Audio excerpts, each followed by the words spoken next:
The 2015 San Jose SaberCats look to build upon their past successes.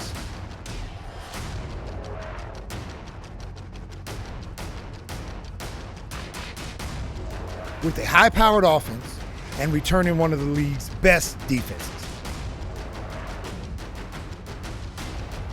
New faces join this contender with one goal in mind, an Arena Bowl title.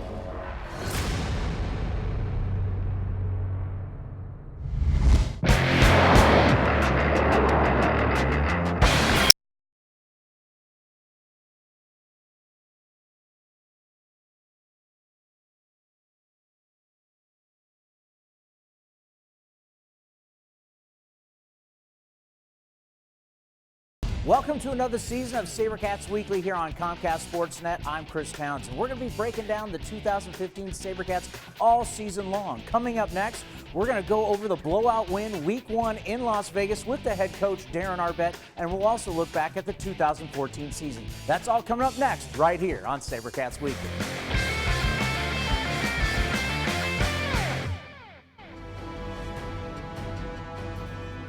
Following a third straight playoff loss to the rival Arizona Rattlers, the SaberCats have bolstered their roster for the 2015 season. Among the additions is former AFL MVP and member of Spokane Shock, Eric Meyer. Joining Meyer is one of his favorite targets from the Shock, receiver Andron Tennell, giving San Jose another offensive weapon. 2013 AFL Wide Receiver of the Year, Tennell gives Meyer a familiar target he can count on play after play.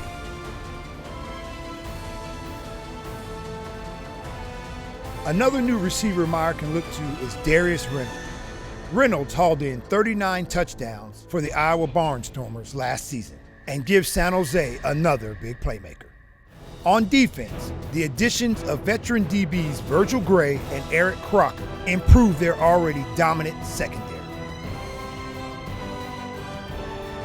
Both have established themselves as some of the best ball hawks in the league, each with double-digit interceptions last season.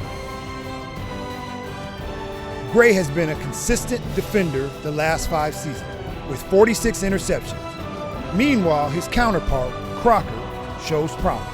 With 2 strong seasons under his belt, these new acquisitions will certainly help a team that in 2014 was one step away from the Arena Bowl.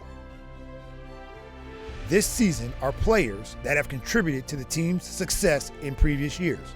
Up front, once again, will be defensive lineman Jason Stewart. Stewart was a force last season with 12.5 sacks. He was named AFL Defensive Player of the Year. His presence adds a ferocious pass rush, which had the second most sacks in the league, allowing their opportunistic secondary to capitalize. Zebanowski, picked off. Ken Fontenette with the interception. Robinson, and it bounces off the net, and the Cats have it, going into the end zone. Oh, what a play for San Jose. Coming off of injuries, David Highland returns as well, rounding out a shutdown unit considered one of the best in the league. Along with these new additions, the SaberCats defense looks to be formidable once again.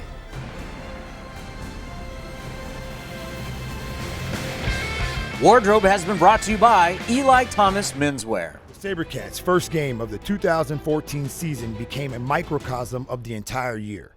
Rush dropping back, looking for Gray. One throw, one catch. Touchdown, Reggie Gray. The trip to the expansion Portland Thunder could have been an easy task for a team laced with so many veterans. However, after flying out of the gate, the team stumbled. Rookie quarterback Nathan Stanley was handed the reins after Russ Mickna was injured. With the rookie off to a shaky start, the defense took control of the game and set the tone for the rest of the year by holding the Thunder to only 7 points in the entire second half. Snap, throw in, same spot, one-handed snare, and a pick. It's intercepted by San Jose. The home opener against reigning American Conference champion Philadelphia Soul was a taste of what the SaberCats could become. firing to the 9-yard line. Rod Harper's going to drag tacklers with him, and a touchdown. A complete game from start to finish began with Stanley finding wideout Rod Harper in the end zone to draw even with the Soul, and from that point on, the SaberCats never looked back. And while the SaberCats offense dominated the first half of the game, it was once again the defense which took over the second half. On fourth down, Radabah dropping back over the middle of the field, batted away, incomplete. Ken Fontenette had the coverage. SaberCat defense holds. This time, led by Cleveland Thomas, the defense held the usually prolific Philadelphia offense to only 6 points. Sole quarterback Dan Radabah was chased from the game after being sacked by defensive end Mark Scheifele, and his replacement, Byron Randall, proved just as inept against the powerful SaberCat defense. And the San Jose SaberCats move to 2-0.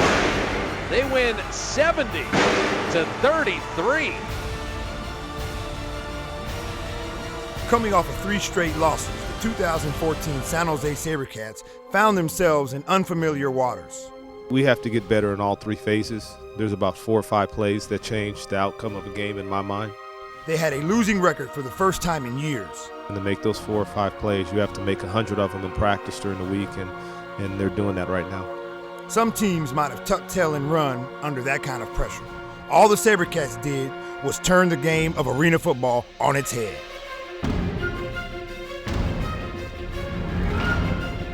Arena football is built for the offense to score points. The only problem is that someone forgot to tell that to the SaberCat defense. During the next 5 games, the SaberCats refused to allow more than 35 points a game.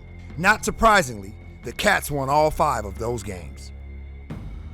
In addition to stout defensive play, the SaberCats wide receiving corps also contributed to the team's success. Looking to make a big splash in his return to the lineup this year is wide receiver Reggie Gray. Having missed time with injuries in 2014, Gray looks to once again become the player that made him AFL Playmaker of the Year in 2013. Also looking to do damage in the receiving game is veteran receiver Ben Nelson. This SaberCat favorite looks to team up with Gray and new additions Reynolds and Tennell to light up the scoreboard in 2015. But receivers are only part of the game. If quarterbacks don't have time to get the ball out of their hands, the receivers won't be able to make plays. With that in mind, the SaberCats employed standout offensive lineman Rich Wrangling, along with fellow offensive lineman George Bussey and the rest of the SaberCats line, provided a virtual wall for the team's quarterbacks to sit back and pick defenses apart.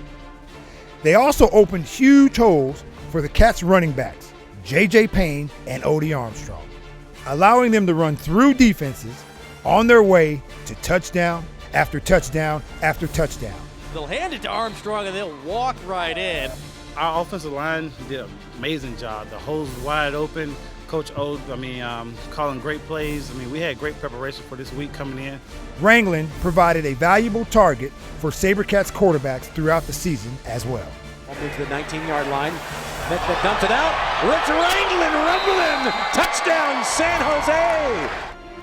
Following 3 losses with 5 straight wins may have had the SaberCats riding high, but a trip down to the snake pit brought the team back down for a reality check. And this one hurt. Second down, Mick the throw is hit on the throw. The pressure got to him.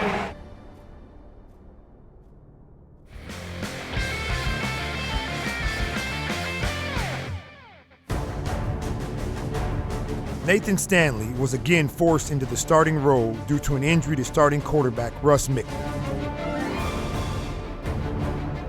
Despite a valiant effort from Stanley, the SaberCats couldn't keep pace with the then unbeaten Arizona Rattlers. But it was after that game where the SaberCats again rose up to the challenge, rallied together, and began to take over football games. Stanley dropping back to pass. Good protection. Firing into the end zone, and Reggie Gray. Touchdown, SaberCats. I hate what happened to Russ, but it's good to finally get back in the game and get some action. With Stanley now firmly at the helm, there was nothing anyone could do to stop the prolific SaberCats offense as they began a 3-game homestand.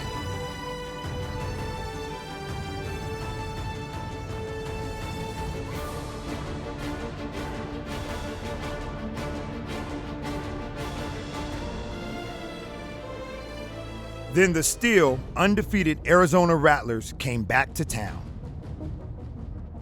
Undefeated after 14 regular season games, the Arizona Rattlers came into the SAP Center breaking all kinds of Arena Football League records.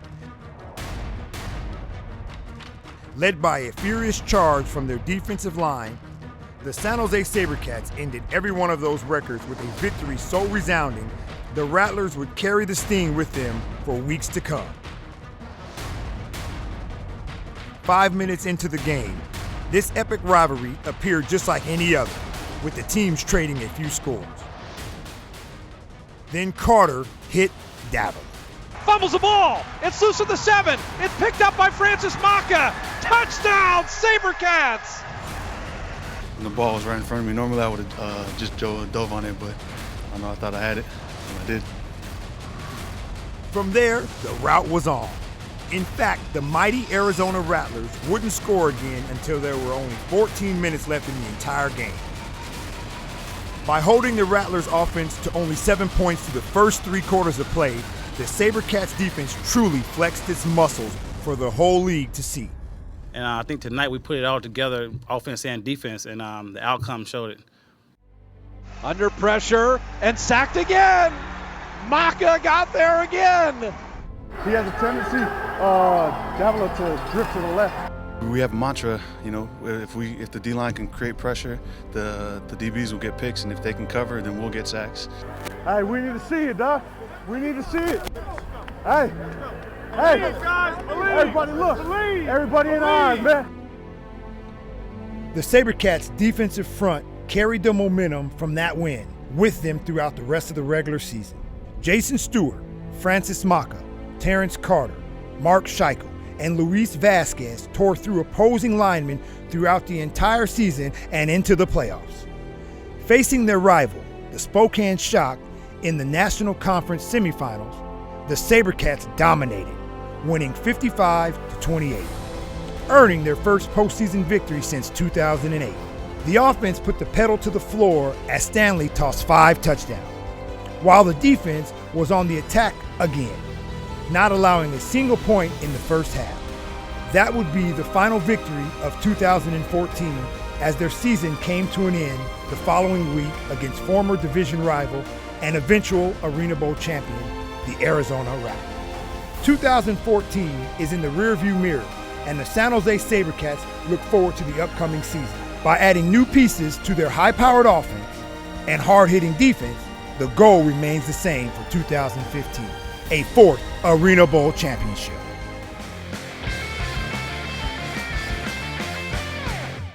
Welcome back to SaberCats Weekly. We're here with the head coach and owner of the San Jose SaberCats, Darren Arbet. Coach, first off, welcome back. We're all looking forward to another great season, and congratulations on the opening day win. Thank you, Chris. You know, when you think about opening on the road, it's not easy to do. And the way you went out and really took it to Las Vegas, I think you have to be very proud of your team. I am. I mean, we would have played anywhere. Camp was long. We were tired of going against each other, so it was a great opportunity for us to see where we were at going to Vegas. Well, we're here at the AFK Gamer Lounge here in downtown San Jose, San Pedro Square, a new location for SaberCats Weekly. What a location we're going to have this season. It is. It's great. We had the season ticket holder party here. It was a great event, and I really like this place. And let's go over the highlights. And you know what? We've talked over years about your ground game. And to start the season out with Odie Armstrong taking it in off the right there for 2 yards, had to feel good pounding one in to start the season. Yeah, Coach Malley and Coach Jarnigan all camp long, that's all they harped on is running the football, the correct steps, and they did a nice job last night, the guys executing. And then against Las Vegas, their first possession, Virgil Gray in the end zone, steps in front of one for an INT. We always talk about stops. Your first stop of the year on defense comes on their first time on the field. That's what we got him for. He's an interception machine and got one quick last night, and he can really break on the balls, and he has great ball skills. And then a defensive penalty. Eric Meyer, the new quarterback we've been waiting to see, the former MVP of this league, was able to hit Reggie Gray all alone by himself. It was a free play.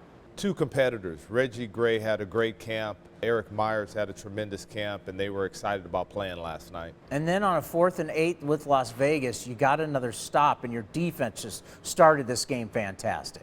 They really did. The guys up front, Jason Stewart, Francis Maka, Rodney Fritz, Lou Vasquez, they were getting up the field and giving the quarterback a lot of pressure. How about Adron Tennell's touchdown, the one-handed grab back of the end zone?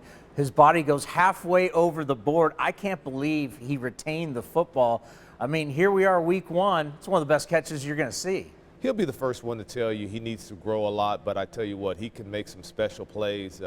He has the body, the frame, and the speed and the hands to make some special plays for this football team. And then in the second quarter, J.J. Ratterink, it's 4th and, what was it, 4th? It was about 4th and goal, and he tries to go the QB run to the right, and your defense gets the stop on the goal line. Yeah, Lou Vasquez, he gets up the field and does a tremendous job playing off the block and making the tackle. And then we have 2 touchdowns by Ben Nelson. One was an out pattern for a TD, and another one was a bomb. Look, we got Ben Nelson back playing. I mean, I know Ben's, about 35, 36, but he still has that speed, Coach. He's getting better with time. He takes care of his body. He's a smart football player, and he does a lot for this football team right now. Walking away from this football game, you get the win, 59-41 on the road. I know the second half, pretty much game was in doubt. Vegas got some touchdowns, but what's the number one takeaway for you week 1? We didn't finish. The guys didn't finish, and they know they didn't finish. They came out, they took it to them early on after halftime. Just didn't come out the way I wanted them to, and I'm sure they're going to tell you that's not the way they wanted to finish the game either. Well, Saturday night, SAP Center, you're going to kick off the season against the LA Kiss. Tickets are still available, 7:30 kick. I know for you, opening night is always big because the SaberCats fans embrace you so much. It's a great building to play in. Our fans are, in my mind, the best in the league, and we're excited about coming home and having that home opener. And Bob McMillan, one of your favorites of all time, the head coach of the LA Kiss. I know it's always special when you go up against him. It really is. Bob was one of the best to ever play here. Once he got here, we started winning championships, and in my mind, he's a big-time leader. Now, what's interesting is they've redone the entire roster. I think, 1 or 2 guys left from last season, and one of the guys they had to bring back in a trade. How do you prepare for a team like that when you really have you only have film for one game to watch them? Yeah, we have that game, plus we have the scrimmage. We went and scrimmaged them in the preseason, and it was a good look for us, and we're going to watch that a little and see what we can get out of that. And they got Adrian McPherson. We all remember him out of Florida State, had the issues, bounced around, got a little NFL, a little CFL. He is a dynamic quarterback. What do you see in him now as he is growing up as a professional? He's more accurate. Before, he just pulled the ball down and run a lot, but he's more accurate. In my mind, he's a more complete quarterback now, and something we have to take care of this week. And speaking of quarterback, Eric Meyer, just to watch him play, to be able to step up, there was the one touchdown, Tennell steps up and just flicks it. I mean, you'll see him switch angles with his arm. He can tuck and run it. Talk about this quarterback, and he may be the most athletic guy you've ever had. He's pretty athletic, but I think the thing he would tell you, he needs to get a lot better. He wasn't happy with his play last night, and he's a big-time competitor, Chris, and it's great coaching him because every day he comes and he wants to beat you. Yeah, there's something special. What is about a guy who he's been an MVP, he knows what it takes? Like I said, he's competitive. I mean, in the locker room, in the weight room, in the meeting room, every day he's competitive. I mean, he'll score throw a touchdown pass in practice, and he's jumping up and down and going on the ground and holding his arms up. I mean, he's really competitive guy. Well, week 1 was great down in Las Vegas. Now week 2 is going to be back in San Jose Saturday night, 7:30 kick. Good luck in the game, Coach. We'll see you at SAP Center, then next week back here at SaberCats Weekly. Hey, thanks, Chris. One of the best times of the year for a San Jose SaberCats fan is the home opener, and it's this Saturday at the SAP Center, 7:30 against the LA Kiss. Tickets are still available. We'll have all the action for you next week right here on SaberCats Weekly. We'll see you next time.